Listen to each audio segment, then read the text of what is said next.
un grand merci à toutes les personnes qui se sont connectées à ce webinaire qui répond à un certain nombre d'attentes et de questionnements.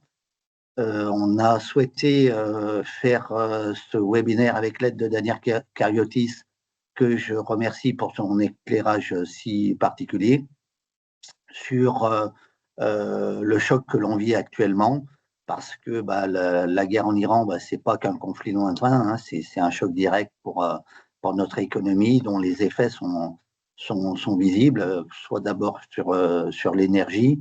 On le voit bien, les prix du pétrole et du gaz qui montent, et puis derrière, tout suit, le transport, la production, l'alimentation, l'inflation qui repart à la hausse, et puis la problématique sur les répercussions sur la croissance, hein, parce que quand les coûts explosent et qu'on n'a plus de visibilité, c'est toute l'économie qui tourne au ralenti. Donc, on espère que ça ne va pas trop durer, mais est-ce qu'on ne rentrerait pas dans une phase durable de faible croissance? C'est ce qu'on va voir aujourd'hui. Daniel, aussi, on espère que tu puisses nous faire un petit éclairage sur les marchés financiers et voir si les banques centrales doivent lutter contre l'inflation, mais est-ce que ça risque pas de casser la croissance aussi? Voilà, parce que pour les PME, les ETI françaises, l'impact est immédiat, les coûts montent, les marges se réduisent, les trésoreries qui se tendent, et c'est toujours des décisions d'investissement qui se compliquent, hein. Donc c'est cet effet ciseau qui est très concret, qui oblige nos entreprises à arbitrer, et puis parfois durablement, quoi. Donc sur la durée du conflit, je pense que malheureusement il faut avoir une grande humilité. Pour le moment on n'en sait trop rien. Mais ce qu'il faut se dire aussi, c'est que ces crises, elles redistribuent les cartes. Donc, est-ce qu'il n'y a pas aussi des opportunités pour ceux qui bougent plus vite que les autres? Voilà un petit peu toutes les questions auxquelles on aimerait répondre aujourd'hui. Donc, en sachant que le format du webinaire, c'est surtout un échange. Donc, après la mini-conférence de Daniel Cariotis, eh bien, on laissera à tout le monde le soin de poser des questions, d'échanger, et on se tient à votre disposition. Voilà, je ne vais pas être plus long dans mon introduction. Et puis maintenant, Daniel, je te passe la parole pour la suite de tes propos. Merci Daniel. J'espère déjà que vous m'entendez bien, parce que parfois on peut toujours avoir des petits bugs techniques. Je suis très content d'être parmi vous ce matin, déjà de par notre proximité avec la CPME régionale, et puis ma proximité aussi plus personnelle avec Daniel, et très heureux parce que je sais que dans ces périodes-là, parfois on se sent davantage isolé que dans d'autres périodes, qu'on manque de repères, ou que les repères qu'on peut avoir sont brouillés assez brutalement. Moi, j'ai pas, bien sûr, l'immodestie de vous dire, voilà ce qu'est la réalité de l'économie ou des marchés. Je pense que peu pourraient l'avoir. C'est plutôt de vous donner quelques éléments qui peuvent après alimenter vos réflexions ou alimenter vos questions, sachant que par rapport aux éléments qu'a indiqué Daniel, on verra que le conflit tel qu'il est, et même s'il s'arrête demain, quoi qu'il arrive, aura des conséquences géopolitiques, économiques, financières, certainement militaires aussi, et que certainement on est rentré dans un long cycle, en fait, de changement géopolitique et économique qui a commencé avec la guerre en Ukraine du 24 février 2022.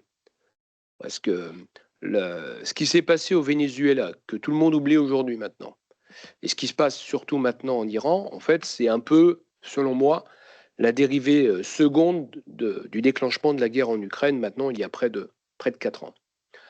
J'ai pas préparé beaucoup de slides, parce que je pense que c'était pas forcément le bon format, mais j'en ai pris quelques-uns qui peuvent déjà vous indiquer quels sont, selon moi, les impacts potentiels que peut avoir la guerre en Iran sur l'économie mondiale peut-être, sur l'économie française plus sérieusement, et les marchés financiers.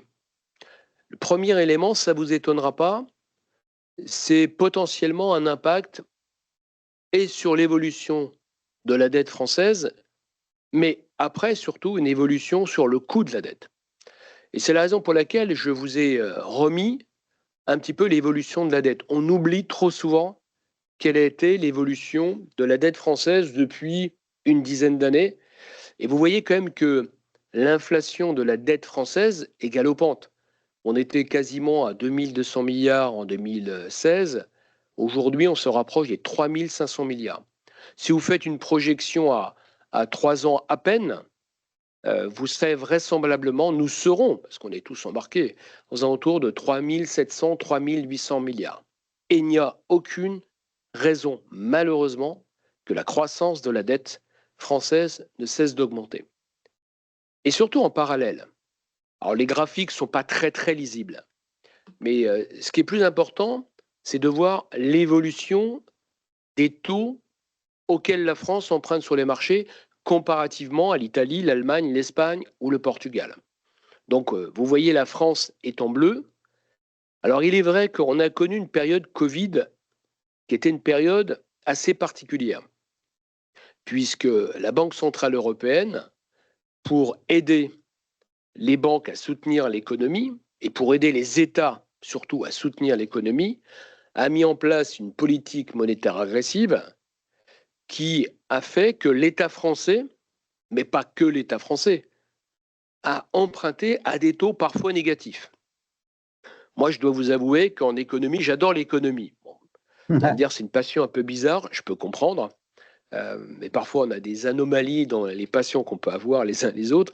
Je ne savais pas qu'un taux d'intérêt pouvait être négatif. Et d'ailleurs, dans les théories économiques, normalement, ça n'existe pas, puisque le taux d'intérêt est la rémunération d'un risque. Un risque négatif, je ne sais pas ce que ça veut dire. Donc, il n'en demeure pas moins, vous voyez que les taux français ont été très faibles jusque, on va dire, 2022. 2022, vous voyez, on était encore à 0,5% sur 10 ans. Donc la France empruntait à 0,50 sur 10 ans. C'était vrai pour les autres pays européens. Et vous voyez qu'en l'espace d'à peine 2 ans, avec le déclenchement de la guerre en Ukraine que j'évoquais en liminaire, vous voyez qu'on est revenu à des eaux beaucoup plus normales. Quand je dis beaucoup plus normales, c'est que quand la France emprunte aux alentours de 3% sur 10 ans, c'est un taux normal qu'on a connu dans d'autres périodes, mais qu'on avait fini par oublier. Je pense aussi que les politiques avaient fini par oublier, parce que augmenter la dette quand vous avez des taux nuls ou très faibles, c'est moins gênant que quand vous avez une dette que vous allez payer à un taux plus normatif, aux alentours de 3. Et ce qu'on voit depuis le déclenchement des événements géopolitiques, c'est que les taux se tendent progressivement. Là, ils se détendent un tout petit peu là depuis quelques jours, mais ça ne veut rien dire. On voit que la dette française aujourd'hui, à 10 ans, elle se traite entre 3,50, 3,70. Il y a 15 jours, on a touché les 3,90. Et vous voyez d'ailleurs que tous les pays connaissent une tendance un peu similaire. L'Allemagne aussi, l'Italie, l'Espagne et le Portugal, sachant que l'Espagne et le Portugal empruntent peu sur les marchés ou pas du tout, sachant que les pays qui empruntent le plus, historiquement, c'est toujours la France. Et puis l'Allemagne, puisque vous savez que l'Allemagne a engagé un plan de relance de 500 milliards et qu'ils ont déjà levé 100 milliards.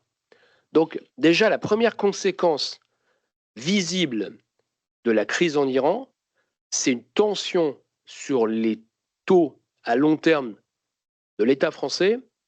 Et ce qui m'amènera peut-être aussi à vous dire que si l'État français durablement paye plus cher, ça veut dire que toutes les entreprises qui vont lever des dettes sur les marchés vont payer plus cher. Ça veut dire aussi que les banques qui lèvent régulièrement des ressources sur le marché vont payer plus cher. Ce qui veut dire que les taux d'intérêt, toutes choses égales par ailleurs, risquent effectivement d'être un peu plus élevés si les choses n'évoluent pas par rapport à ce que vous pouvez connaître aujourd'hui. Ça, c'est sur les taux longs. Peut-être qu'après, je reviendrai sur les taux à court terme qui, eux, sont vraiment pilotés et gérés par la Banque centrale européenne. Après, bien évidemment, Daniel le disait, une conséquence directe de la crise, immédiatement, c'est d'avoir des tensions sur un certain nombre de matières premières. On l'a vu auparavant avec le prix de l'or. Alors le prix de l'or, en fait, la montée du prix de l'or avait commencé, comme vous le voyez sur ce graphique en 25, mais vous voyez qu'on est monté à des niveaux stratosphériques au mois d'avril, puisque en 2016, on était aux alentours de 1100, 1200 l'once d'or. Aujourd'hui, on est plutôt entre 4500 et 5500. Ce qui veut dire que l'or demeure une valeur refuge. C'est assez amusant d'ailleurs de constater que depuis la nuit des temps, l'or constitue toujours une valeur refuge. Et c'est encore le cas dès qu'il y a des crises majeures. On voit que l'or constitue une valeur refuge, d'autant qu'on constate aussi, mais peut-être aurez-vous des questions, c'est que le dollar devient moins une valeur refuge. Parce qu'une des conséquences du conflit, c'est qu'on voit bien qu'il y a un mouvement de dollar bashing qui s'accroît et qu'il y a des banques centrales qui commencent à se délester des réserves qu'elles avaient en dollars. Et ça, c'est un point important parce que ça a fait très longtemps partie de la force des États-Unis de pouvoir compter sur la monnaie dans laquelle se traitait la quasi-totalité des échanges dans le monde. Et puis après, d'autres exemples, bien sûr, le prix du pétrole, là, ça ne va pas vous étonner, mais on voit que depuis le début de l'année, on a bien sûr une pointe très forte avec l'Iran. C'est normal, le Venezuela avait créé des petits mouvements, mais le Venezuela est un petit producteur de pétrole. Là, quand on touche à l'Iran, l'Iran est le 4e producteur de pétrole au monde. Donc, automatiquement, quand le 4e producteur mondial de pétrole aujourd'hui a des difficultés à continuer à produire et à livrer les pays qui sont ces pays clients, on voit tout de suite que ça crée des tensions. Il y a des variations, bien évidemment, en fonction des annonces de Trump ou pas. On voit que le baril du pétrole a aussi aux alentours de $100, avec des pointes qui, à un moment donné, sont montées quasiment à $120 le baril. Vous voyez quand même que depuis 25, je n'ai pas remis le graphique avant, mais on voit qu'on était quand même plutôt aux alentours de 60-65. Donc, vous voyez que vous avez, à un moment donné, quasiment été dans une optique d'un doublement du prix du baril de pétrole, avec toutes les conséquences qu'a évoqué Daniel dans son propos liminaire. Le prix de l'aluminium, je vous l'ai mis, après j'aurais pu prendre d'autres exemples, mais on voit bien qu'à un moment donné, toutes les matières premières peuvent être impactées. Il y a celles qui sont aussi liées parfois à des sujets de raréfaction. Il y a celles qui sont liées aussi parce que ce sont des dérivés du pétrole, notamment le plastique. Je pense que certaines d'entre vous ont déjà enregistré une évolution du coût du plastique. C'est un vrai sujet parce qu'on voit bien qu'avec le plastique, on peut avoir ou des sujets de raréfaction. Et quand vous avez des sujets de raréfaction, vous avez aussi des tensions sur les prix. On voit quand même que là, depuis à peine 2 mois, on est quasiment passé à la tonne de 900 euros à quasiment 1400, 1450. Donc la progression, elle est quand même assez symptomatique.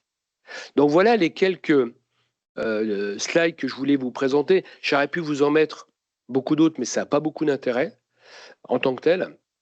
Mais ce que vous voyez, c'est que dans les différents impacts, on a des impacts sur les taux d'intérêt à long terme, avec des tensions sur la dette des États qui empruntent, et notamment la France, l'Allemagne dans la zone européenne, un peu les États-Unis, parce que je rappelle quand même que les États-Unis ont une dette absolument abyssale. Les taux d'intérêt à court terme aujourd'hui ne bougent pas. Ils ne bougent pas parce que la Banque centrale européenne a dans son cahier des charges le fait qu'elles ne doivent intervenir que quand il y a un risque inflationniste avéré.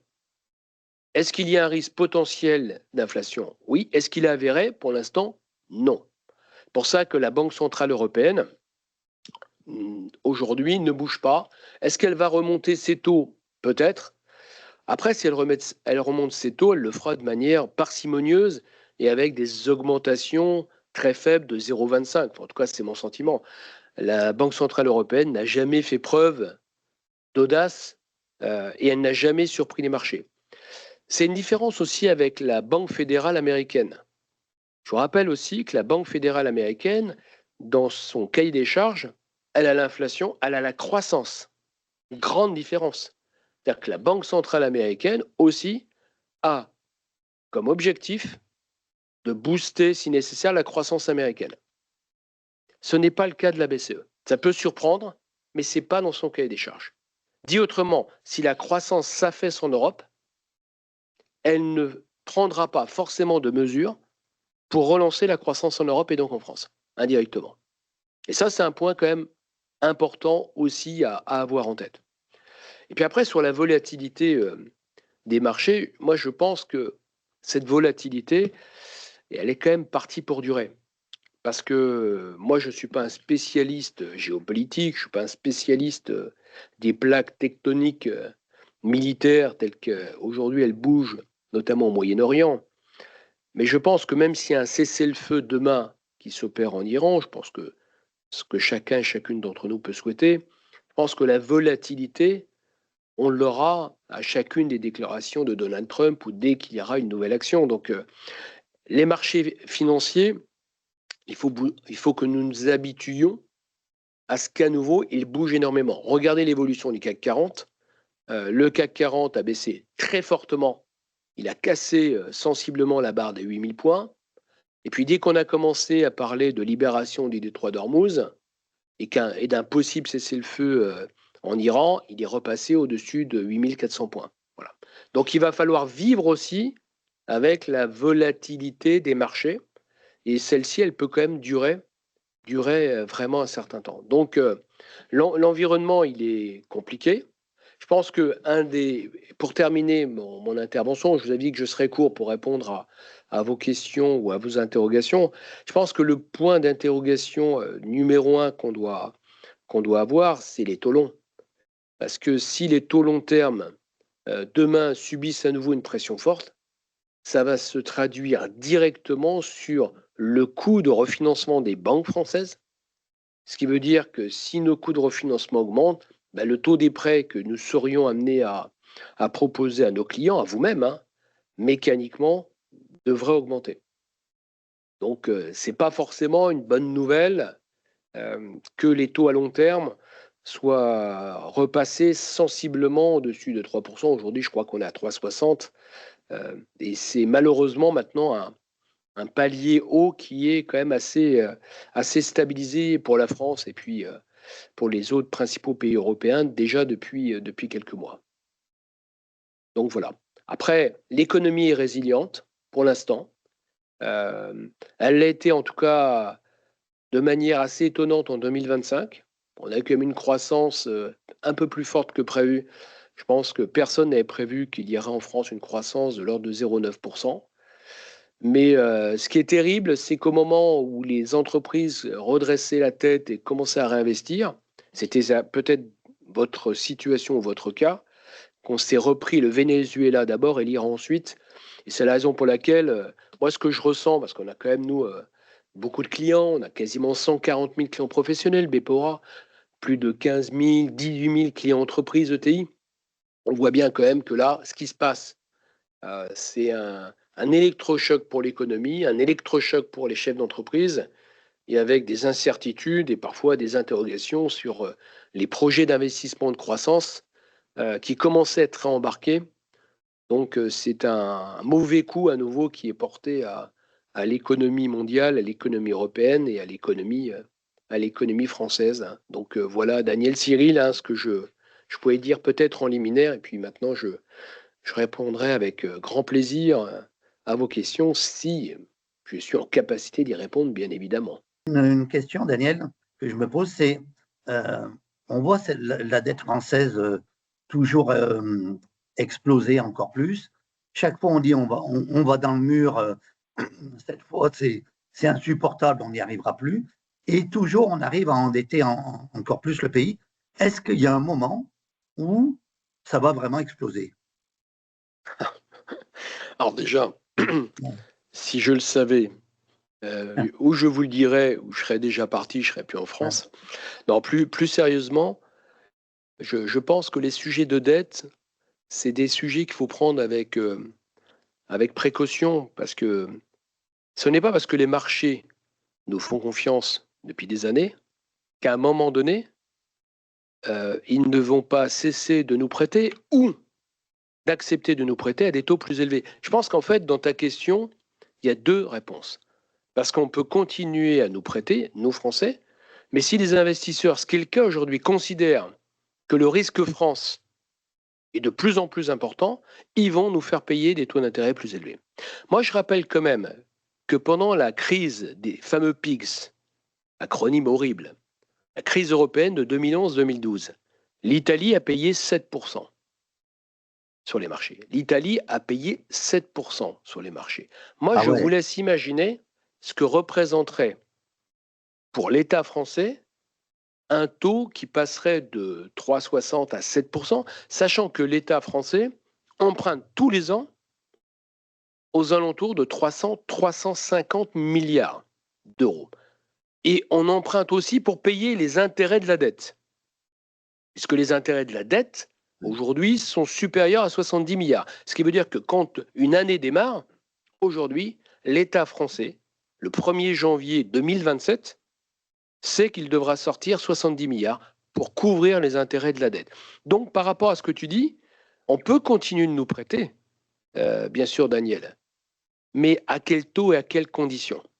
Et c'est là où je dis qu'à un moment donné, ça peut devenir insupportable pour les finances publiques, surtout s'il y a moins de croissance, parce que s'il y a moins de croissance, il y a moins de rentrée fiscale.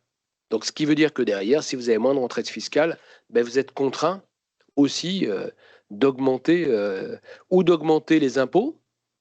D'ailleurs, vous voyez à chaque fois qu'il y a le levier des impôts qui revient à intervalles réguliers, où vous allez être obligé d'emprunter encore davantage sur les marchés financiers. Daniel, tu as parlé du fait que il y avait un peu une fragilité du dollar qui était une monnaie refuge jusque-là. Est-ce que tu as des éléments d'analyse particuliers? Est-ce que pour toi, aujourd'hui, il y a des grandes disparités qui gênent la croissance mondiale dans le niveau des monnaies? Je pense notamment au procès que fait les États-Unis par rapport au yuan, dont les Américains disent qu'il est sous-évalué. Pour toi, est-ce que l'euro est une parité qui reflète la situation économique européenne qui est très disparate? Je voulais avoir ton éclairage, s'il te plaît. Les parités, c'est toujours un sujet un peu compliqué. Alors, le dollar demeure, bien sûr, encore aujourd'hui, la monnaie d'échange pour tous les grands flux internationaux. Le yuan n'est pas une monnaie d'échange, en fait. Il l'attaque, mais on ne fait pas de transactions, les grandes entreprises ne font pas de transactions libellées en yuan, sauf quand vous allez commercer directement avec une société chinoise. Donc, ce n'est pas vraiment un sujet. Après, la parité, elle dépend des taux d'intérêt. Vous savez très bien que si vous voulez augmenter ou pas la parité euro-dollar, si vous voulez que le dollar soit moins élevé, vous pouvez jouer notamment en baissant les taux d'intérêt. Puisque si vous baissez les taux d'intérêt, vous allez rendre votre monnaie moins attractive.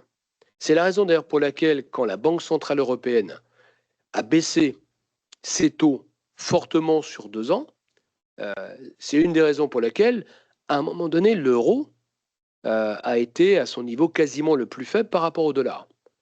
Quand les Américains ont commencé à rebaisser leur taux d'intérêt, le dollar, après, a retrouvé des couleurs. Ça, c'est la partie, j'ai envie de dire, mécanique de la valorisation d'une monnaie. Après, la deuxième partie, plus technique, c'est les réserves de change. Parce qu'il faut savoir que beaucoup de banques centrales, notamment d'ailleurs la banque chinoise, détiennent des réserves en dollars. Et c'est là où on voit que le conflit, à un moment donné, peut aussi inciter un certain nombre de banques centrales, et notamment de banques centrales européennes, à se séparer d'une partie de leurs réserves en dollars. Et si elles se séparent de leurs réserves en dollars, ça peut jouer aussi sur la valorisation de la volée américaine. Souvent, on évoque ce risque-là. cette arme, entre guillemets, que détiendrait ou l'Europe ou la Chine, pour l'instant, n'a pas vraiment été mise en œuvre, parce que voilà, le dollar demeure quand même la monnaie centrale des échanges internationaux. Mais c'est vrai que c'est un vrai sujet, parce que peut-être qu'à force de tirer sur le trait, Donald Trump va finir, pour la première fois dans l'histoire des États-Unis, à affaiblir considérablement le dollar. Oui, moi j'ai une question. Merci beaucoup. En tout cas, c'était très clair. Et j'ai une question par rapport au futur changement et départ de Christine Lagarde, donc qui est la présidente de voilà, la Banque centrale. Et, elle est quand même française. Et du coup, est-ce que c'est un risque supplémentaire d'avoir un changement avec une personne qui peut-être ne sera pas français? Voilà. Alors c'est vrai. Après, est-ce que c'est un risque? Franchement, je ne le crois pas. Ouais. Parce que le premier a été français, ensuite c'est Mario Draghi, un Oui, Italien, c'était Draghi, Christine ouais. Lagarde. Je pense que la Banque centrale européenne est assez indépendante. Euh, et en fait, vous avez un collège des gouverneurs des banques centrales autour de la directrice générale ou du directeur général. Mais franchement, je ne pense pas que ça change de toute façon les grandes missions de la Banque centrale européenne. Je dis l'inflation, c'était déjà la priorité de Mario Draghi quand il était directeur général de la BCE, c'est celle de Christine Lagarde. En revanche, par rapport au point que vous soulevez, je pense que peut-être que cela pourra traduire une perte d'influence de la France. Parce que jusqu'à présent, dans les grandes institutions européennes ou internationales, on nommait régulièrement des Français. Je vous rappelle qu'au FMI, on a eu Dominique Strauss-Kahn ou Christine Lagarde récemment. Le FMI, moi j'ai l'intuition, et si je me trompe, tant mieux, qu'on n'est pas prêt de retrouver la direction générale du FMI. Peut-être qu'on a perdu définitivement la direction générale du FMI. Pour la Banque centrale européenne, est-ce qu'il va y avoir une compétition? Bien sûr. Moi, je pense que là, vous allez avoir un petit bras de fer entre les Allemands, les Italiens, les Français, et ça va être un combat politique. Est-ce qu'on est les mieux armés aujourd'hui, politiquement, pour peser sur le choix de celui ou celle qui va remplacer Christine Lagarde? Malheureusement, je ne le crois pas. Okay. Je pense que les Allemands auraient peut-être la tentation, pour la première fois d'ailleurs, puisqu'il n'y a jamais eu d'Allemands à la tête de la BCE, de pousser quelqu'un, même si eux, ils ont quand même la chance d'avoir le siège de la Banque centrale européenne qui est à Francfort quand même.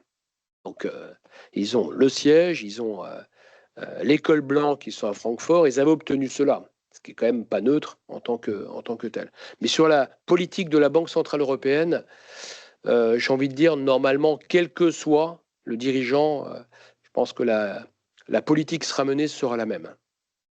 Okay. Et la Fed, et je me permets aussi une petite parenthèse, les journalistes, j'ai remarqué s'il y a des journalistes, et dire j'espère qu'il n'y a pas de journalistes, même s'il y a des journalistes, je m'en moque un peu en fait. Quand il y a eu les attaques de Trump sur le président de la Fed, vous lisiez les journaux économiques, on faisait un parallèle entre la BCE et la Fed, en disant le président américain ne peut pas changer le président de la... Mais ça n'a rien à voir. Le président de la Fed, il dépend de l'administration américaine, comme le gouverneur de la Banque de France dépend de Bercy. Donc en fait, on a fait un parallèle entre une banque centrale qui dépend d'un pays, la Fed, et une banque centrale qui dépend de 27 pays, qui est la Banque centrale européenne. Dit autrement, d'ailleurs, regardez ce qui se passe. Le gouverneur de la Banque de France indiquait qu'il allait partir, c'est Emmanuel Macron qui va nommer son remplaçant. Oui. Donc, ce qui est amusant, c'est que, et à nouveau, je ne suis pas un adepte de Trump, hein, ce n'est pas mon sujet, hein, mais ce qui est amusant, c'est que ce qu'il fait là-bas choque, alors que nous, on s'apprête exactement à faire la même chose. Donc, voilà, c'est une petite parenthèse pour essayer à nouveau de prendre du recul par rapport à ce qu'on peut lire ou entendre, parce que parfois, il y a des choses qui sont un peu erronées quand même. Bonjour à vous, merci en tout cas pour cet éclairage très instructif sur la situation. Moi j'avais une question concernant donc compte tenu de ce contexte géopolitique très compliqué où l'économie est un petit peu difficile, est-ce qu'on n'aurait pas intérêt à renforcer nos liens avec nos alliés historiques, En cela, je pense au continent africain, où, là, je vais parler des banques. Beaucoup de banques françaises ont décidé de quitter. Est-ce qu'on n'aurait pas intérêt à reprendre nos positions? C'est vrai. Non, mais c'est vrai, vous avez raison. C'est vrai que les banques. Alors, les banques françaises, en fait, ont été incitées à quitter l'Afrique pour des problèmes de blanchiment et de conformité et via des règles imposées à nouveau par les Américains. Je ne veux pas être long là-dessus, mais ce qu'il faut savoir quand même, c'est que souvent les règles, l'OFAC et autres, c'est-à-dire que les États-Unis, en fait, s'arrogent le droit de blacklister un pays du jour au lendemain. Et si vous ne respectez pas ce que font les Américains, vous ne pouvez plus intervenir aux États-Unis sur les marchés financiers. C'est-à-dire que vous ne pouvez plus être à New York. Donc vous imaginez pour les grandes banques de dire le marché américain se ferme brutalement. Donc les Américains, en fait, ont fait en sorte aussi que les banques françaises soient moins incitées à rester en Afrique. Parce que quand on vous demande de contrôler tous les flux et que cela peut avoir des conséquences sur votre activité aux États-Unis, vous réfléchissez. Et puis il y a une deuxième aussi raison, c'est que l'État français se retire. C'est-à-dire que progressivement, on voit que à partir du moment où l'État français se retire, que les banques sont aussi moins incitées à rester parce que malheureusement, ce dont on s'aperçoit en Afrique, ce sont les Chinois qui investissent massivement. Donc, même dans des pays très proches de la France, tous les pays du Maghreb, quand vous allez au Maroc, vous allez au Tunisie, vous avez des grands opérateurs qui sont maintenant des opérateurs chinois derrière. Et parce que la France n'a plus forcément la capacité financière à accompagner le développement de l'Afrique.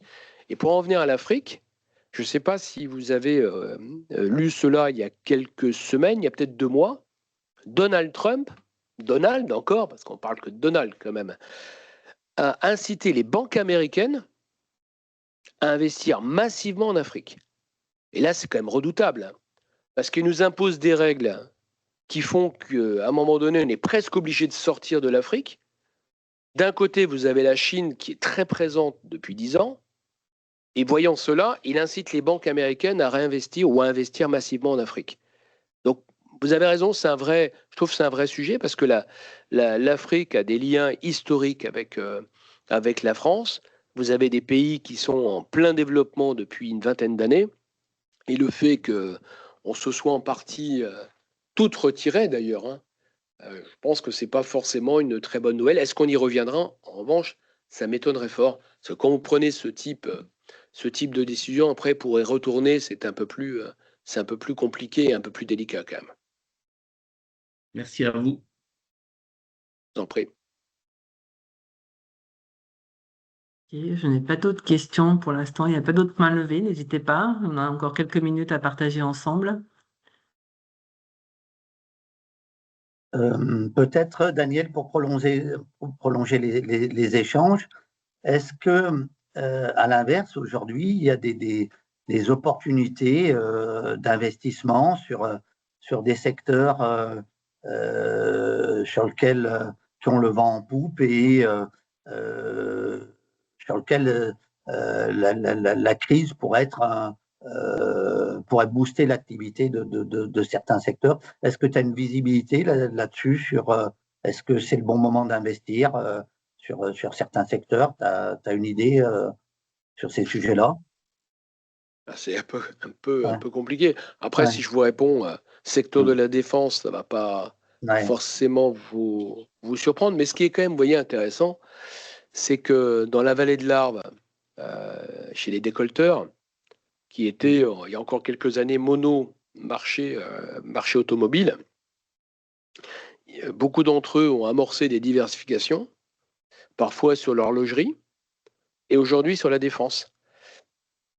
Et je discutais hier avec un décolteur, à Lyon, et maintenant, la diversification qu'il a engagée il y a pratiquement maintenant 5-6 ans, ça représente quasiment 30 à 40% de son chiffre d'affaires.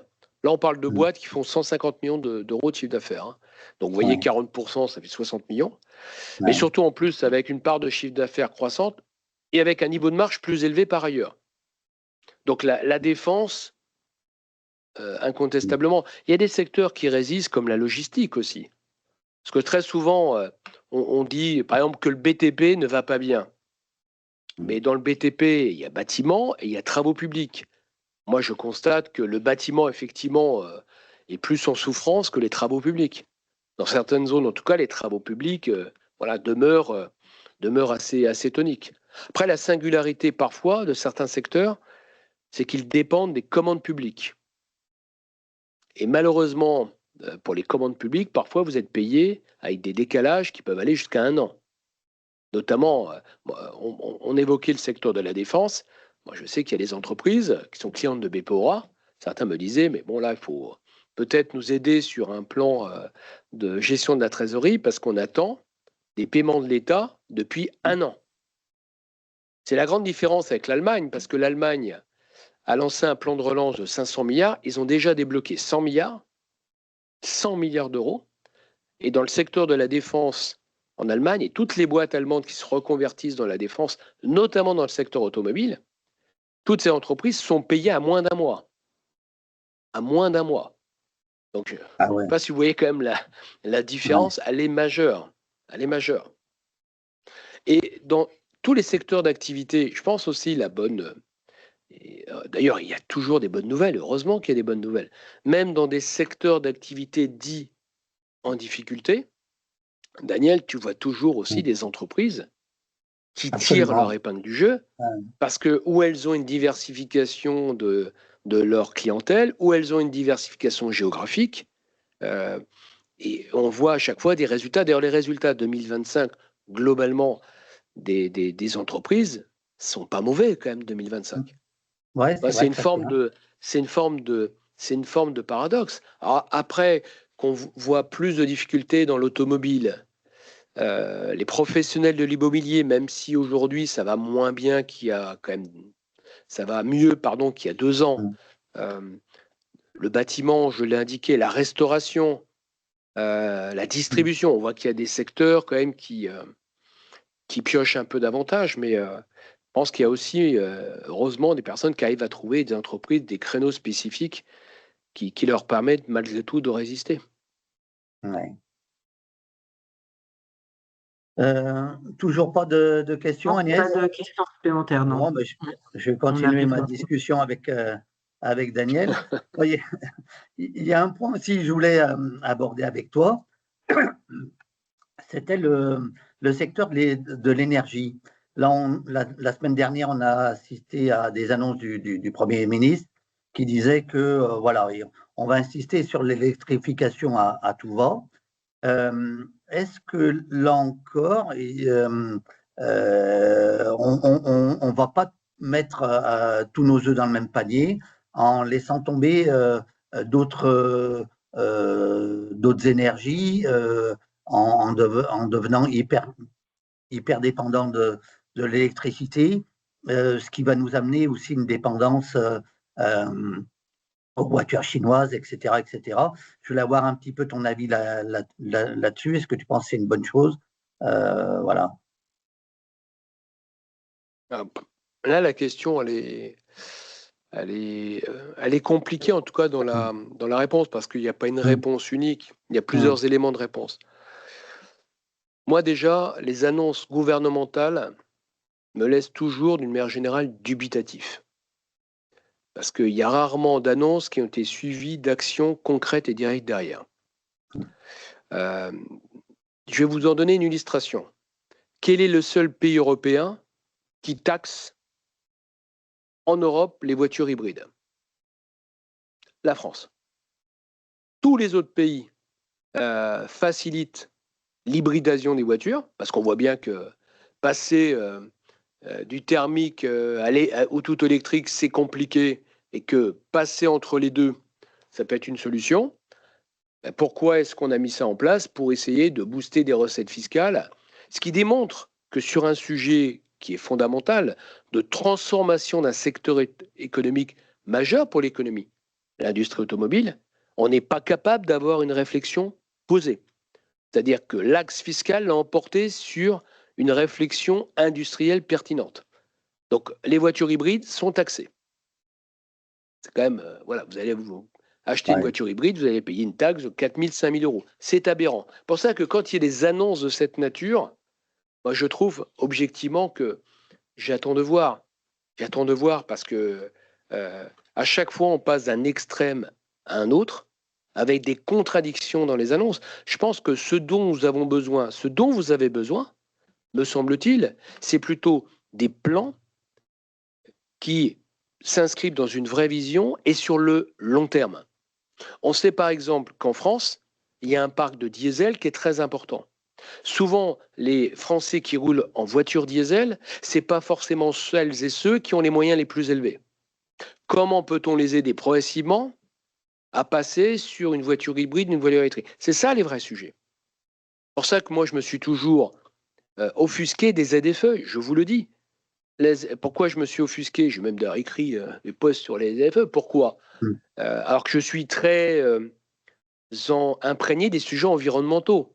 Oui, Oui, c'est oui, pas ça, on contraignant. sait. Parce que je disais, attention, qui va être pénalisé par les ZFE? D'ailleurs, on renonce aux ZFE parce que maintenant, il y a un sujet de réalité qui nous rattrape. Et je pense que le sujet, Daniel, c'est plus de dire est-ce qu'on se donne 10 ans pour faire en sorte que le parc de voitures thermiques ou diesel disparaisse au profit des voitures hybrides et électriques? Et comment on accompagne les Français pour passer de l'un à l'autre? Il faut 10 ans pour ça, si tu veux le faire vraiment. Sur le nucléaire, est-ce qu'à un moment donné, on va cesser les stop and go? Parce qu'on voit que quand on prend une mesure ou une décision à un instant T, quand vous voulez relancer sur de tels sujets, vous perdez 10 ans ou 20 ans. Les conséquences, elles sont dramatiques sur le temps long. Et c'est pour ça qu'à un moment donné, on veuille favoriser l'électrique, c'est très bien. Mais arrêtons les stop and go. Et le gouvernement, s'il était cohérent, et moi je me permets de le dire à chaque fois, hein, il supprimerait la taxe sur les hybrides. Les Chinois n'ont pas de taxe sur les hybrides. Eh oui, Ouais. ils n'ont pas de taxe sur les hybrides. Voilà.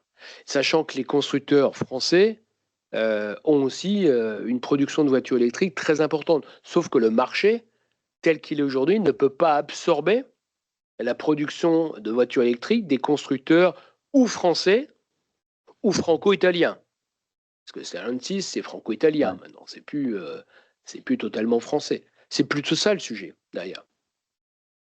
Et est-ce que effectivement, il faut résister à l'envahissement possible des voitures chinoises? Certainement. Mais les Chinois peuvent contourner les règles, ou plutôt utiliser les règles en assemblant les voitures en Europe. C'est ce que font d'ailleurs, entre parenthèses, les Sud-Coréens.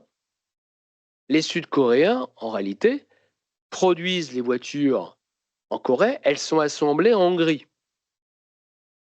À partir du moment où elles sont assemblées en Europe, elles ont le label voiture européenne. Et ça, c'est malheureusement assez imparable. En fait, à chaque fois, on manque de vision long terme. On fait du stop and go. Et je trouve que c'est mortifère pour notre économie. Et souvent pour des sujets microscopiques. Ce n'est pas la taxation des voitures hybrides qui va régler le problème des déficits publics de l'État français. Par contre, celui qui a acheté une hybride, il se dit, je ne comprends pas. Je paie une surtaxe. Quelle est la logique de la surtaxe? Absolument. C'est ça, en fait, qui me révolte toujours. Et je trouve que c'est toujours bon de s'indigner, de se révolter. C'est le jour, en fait, où on est passif et qu'on ne réagit plus, là qu'on commence à être dans une situation, je trouve, de plus en plus compliquée. Ouais. Indignez-vous, c'est ce qu'écrivait un écrivain français il y a 25 ans. J'aime bien son petit pamphlet qu'il avait écrit, mais il faut toujours s'indigner. Parce que le jour où vous ne l'êtes plus, là, ça devient potentiellement plus inquiétant. D'accord. Et les banques vont vous suivre. Ce que je veux vous dire aussi, quand même, parce que la question, il y a les problèmes de financement, mais les banques, on regarde la liquidité. Est-ce que les banques ont la liquidité pour continuer à vous accompagner? Aujourd'hui, la réponse est oui. Mais c'est pour ça que ce qui se passe sur l'État français, je vous l'ai évoqué, parce que si l'État français est attaqué demain, les banques françaises, elles aussi, seront attaquées dans la foulée. Donc, pour l'instant, ce n'est pas le cas, mais on a toujours, et heureusement, la capacité et la volonté de vous accompagner ou dans vos projets, ou parfois pour faire face aussi à des difficultés de trésorerie telles qu'elles peuvent malheureusement se présenter à vous plus régulièrement aujourd'hui. Je voulais juste, moi, que vous nous éclairiez sur un thème. On a parlé donc de la crise Hormuz, enfin du détroit d'Hormuz. Je pense aussi en arrière-pensée à Taïwan et la tension qui peut se créer de ce côté.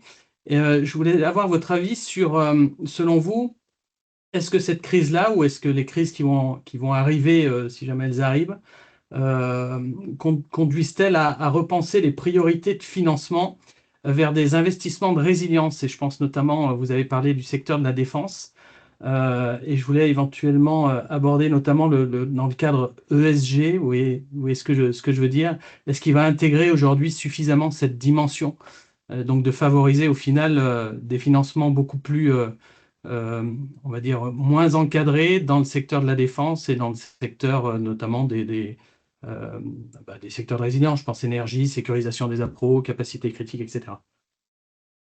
En tout cas, moi je l'espère. Vous savez quand même que il y a encore quelques années, les banques n'avaient pas le droit de financer le secteur de la défense. On m'a posé une question au Prisme à Lyon il y a 2 ans. Enfin, il y a une intervention, plus exactement, d'un général. Il y avait une réaction en disant « mais les banques ne suivent pas ». Et j'ai répondu « mais je dis, vous savez pourquoi on ne suit pas?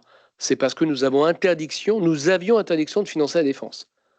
Alors après, me demandez pas pourquoi, puisque je n'en connais pas la raison. J'ai toujours considéré que c'était un peu stupide d'interdire aux banques de financer le secteur de la défense. Alors maintenant, on nous dit priorité à la défense, financer absolument tous les secteurs de la défense. Ce qui démontre d'ailleurs, vous voyez, parfois les errements, les incohérences du gouvernement. Moi, je pense que effectivement, il faut qu'on priorise. Nous, on accompagne franchement tous les secteurs d'activité. L'environnement doit demeurer, entre parenthèses, une priorité. Je pense que dans ces périodes-là, si on a un peu de vision à long terme, on peut continuer à transformer en partie nos business models. Ce qui s'est passé, par exemple, sur MaPrimeRénov', on arrête, on repart, on arrête. Mais c'est terrible. S'il y a des problèmes de falsification, de fausses factures, réglons le sujet en parallèle. En revanche, on voit bien que on a encore des axes de progrès énormes sur les énergies renouvelables et qu'on a un certain nombre de clients qui peuvent faire sur moins de 10 ans de vraies économies. Pour ça que je dis sur ces sujets-là, il faut vraiment que nous ayons des temps longs parce que je pense que c'est comme cela qu'on aura beaucoup plus d'efficacité quand même derrière. En tout cas, nous, on peut accompagner les priorités qui nous seront données, en partie, on peut les accompagner. J'ajoute peut-être, Daniel, un dernier point. C'est que quand l'État dit on cherche des financements pour le secteur de la défense, et c'est délirant qu'ils disent cela. Ça veut dire que l'État ne sait même pas ce dont il dispose. Il y a un produit qui s'appelle le livret A. Vous savez que le livret A, à l'époque, a été créé pour financer le logement social, mais que les besoins du logement social sont tellement faibles que vous avez des ressources énormes aujourd'hui qui sont sur le livret A, même si aujourd'hui il décollecte un peu. Pourquoi le gouvernement ne décide pas d'affecter les ressources du livret A au secteur de la défense? Qui l'empêche? Personne. C'est géré par la Caisse des dépôts, donc c'est géré par l'État. Quand je dis qu'il y a des incohérences, en fait, il y en a partout. Il y en a partout. Parce que là, pour le coup, le livret A, que fait la Caisse des dépôts? Des fonds non utilisés du livret A, ils le placent en fait sur des produits actions. C'est géré sur des actions. On va me dire c'est très bien, mais pourquoi pas d'ailleurs? Mais ils pourraient le mettre sur la défense. Donc, parfois, vous discutez avec des politiques, je dis pourquoi vous envisagez de créer un nouveau produit? Parce qu'ils aiment bien créer des nouveaux produits, souvent qui portent leur nom d'ailleurs aussi. Mais ça ne sert à rien, on les a les produits. Il suffit simplement de réorienter un canal vers un mode de financement par rapport à un autre. Voilà. Donc, il y a des solutions. Est-ce qu'on peut continuer à financer les secteurs d'activité? Oui. Et puis, je termine vraiment. Daniel, Ouais. quand il y a des incohérences, expliquez-moi pourquoi l'État français, qui avec la BPI ou d'autres acteurs a les moyens, n'a pas fait d'offre de reprise de la partie pharmaceutique de Sanofi. Pourquoi le fameux Doliprane a été racheté par un fonds américain? Moi, il y a des choses, en fait, que je ne comprends toujours pas et qui méritent. Parce que si on dit que la santé est une priorité, il me semble que c'est une priorité, qu'il faut que nous ayons une indépendance, est-ce que vous trouvez logique que dorénavant, les Doliprane aient été rachetés par un fonds américain? Ben non. Et peut-être que demain, on va nous dire qu'il faut qu'on trouve une souveraineté sur le secteur de la santé. Ben là, on a eu une occasion remarquable, on ne l'a pas utilisée. Ça me laisse à la fois dubitatif et puis quand même plutôt toujours un peu irrité, énervé quand même. Voilà. En tout cas, merci